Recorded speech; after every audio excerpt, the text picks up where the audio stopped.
What's up, everybody? It's Rafe West. Um, I wanted to talk about today about this concept. It's one of the cognitive biases. It's called the misweighting bias. Um, and once again, when I am going through something, listening, learning something, I try to teach it so that way it reinforces what I'm learning. So, the misweighting bias is when in our mind we put more importance, more weight on things that are not important or of low value or low return on investment. That's how I look at it as. Okay, so like in life,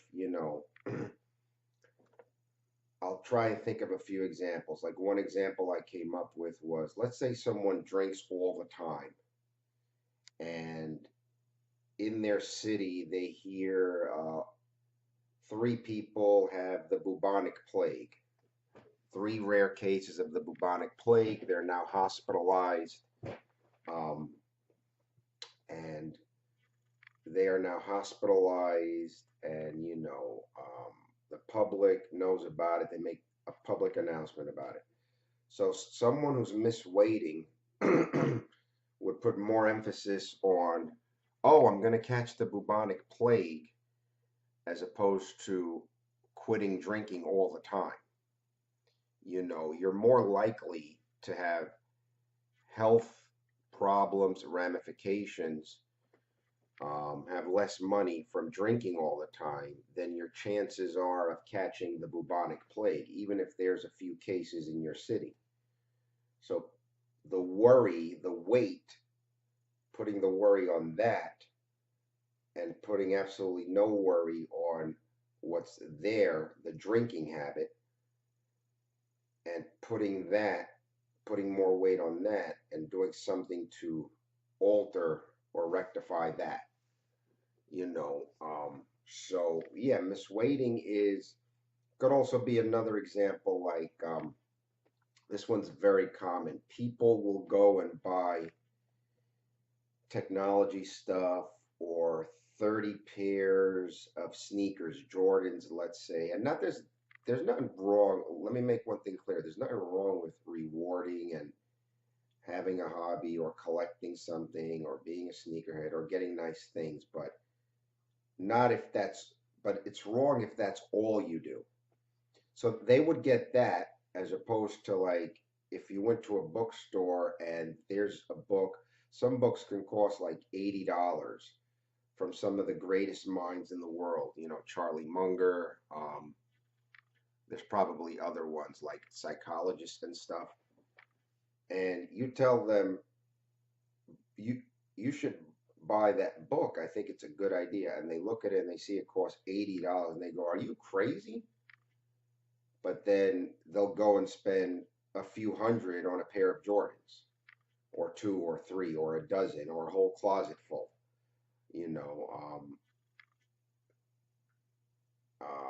You know, they'll find a way to do that, even if they don't quote unquote have it like that. They'll find a way to do that. So once again, they've misweighted. You know, um, so it's basically the putting the importance on what's important, truly important, something that returns value, something that has a high, you know, ROI, something that is truly important, not wait on something that, you know, is not important. A lot of people, as I was learning this, I saw in a lot of the comments where I was learning it that a lot of people, what they are overweighting is social media, technology, always on their device 24/7. First thing when you wake up in the morning, being on your device. Um, you know, they've misweighted because, social media, let's be honest, can be addictive. Um, I believe you don't know what's going, you don't have to know what's going on in the world every 2 seconds. Now, if you're using it for business, that's important. Excuse me. That is placing importance on it. But so there's a lot of misweighting. We weigh things in our mind and we have this bias that we put importance on what's available to us, what memory is available to us. Meanwhile, it was of no value, you know, in the grander scheme of things. You know, take a gambler, for example. You know, why does a person keep gambling after they lose? Because what's available in the bias of the mind is that one time that they won a lot and had a good time with friends and whoever they were with. So they keep playing.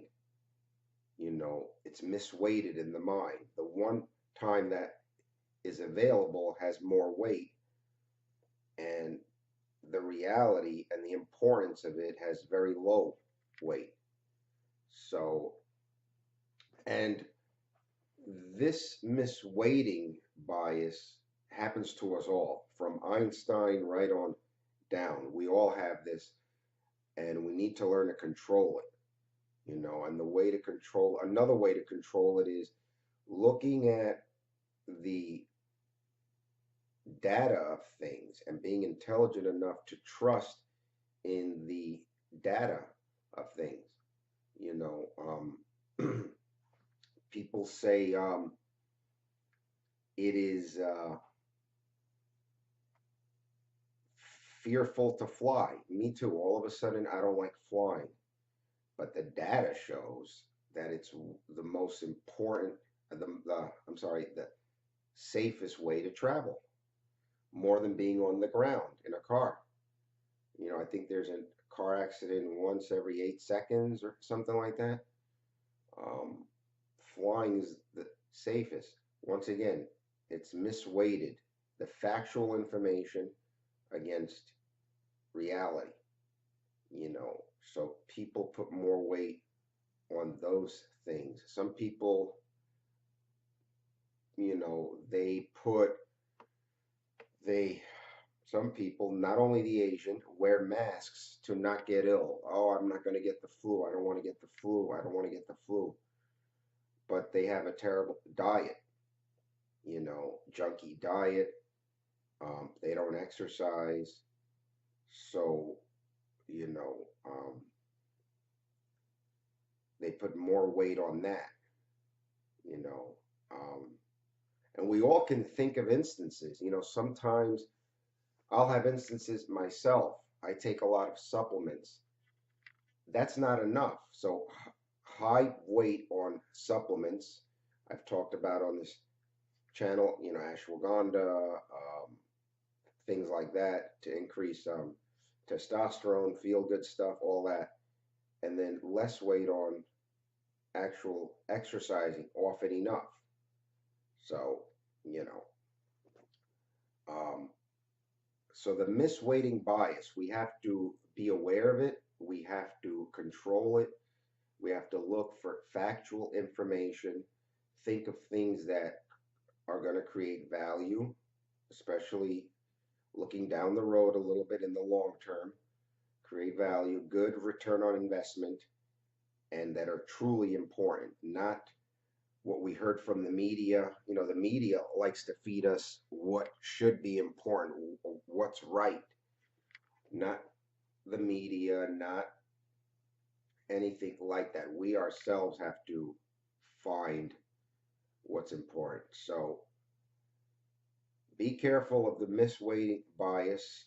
Think of things that you are under invested in, under invested, things that are important, but you kind of push it to the side, and then think of ways that you're over invested in stuff that is truly non-important. It could be social media, it could be buying a ton of stuff, racking up credit card debt, shopping, 50 pairs of Jordans. You know, so yeah, I mean, think of successful people they always, when they purchase something, it's always something of quality, something that is either going to retain its value, you know, um, something that is important, something that has a good return on investment. And it's not only monetary, it could be health, your social circle, um, wealth, obviously, and just your overall happiness, um, the location where they buy their house, I'm going off a little bit, but not really. I mean, it's all about value. They don't, you know, buying a course that's $800, 900. Some people would say, "What are you, crazy?" But that's more valuable than buying half a dozen pair of Jordans or, the latest iPhone, even if you don't need it. There's more value. So we misweight all the time, and I guess companies take advantage of this. When they go to sell the iPhones, the newest iPhone, the newest tech gadgets, companies probably understand that this misweighting bias. So, yeah, just wanted to give my 2 cents on what I learned about that recently. It makes you think more once you learn it and understand it. We're not immune to it. We all have it. Um, and so yeah, I mean, and we kind of know this even without learning this. We kind of have heard this before. We see people that, you know, focusing on the minor things. I think it was Jim Rohn who said, or one of them who said, I don't know if he coined it exactly, but don't major in minor things, you know. And that is kind of the misweighting bias, majoring in minor things. So we have to not do that. All right, and we will be better off because of it. All right, so that's just my 2 cents on that. Hope you guys enjoyed this talk about the misweighting bias. It's one of the cognitive biases. I think it's actually called the availability misweighting bias. All right, so you guys have a good one, and think about that. Put importance on the important. All right, I will talk with you guys hopefully some other time. Peace.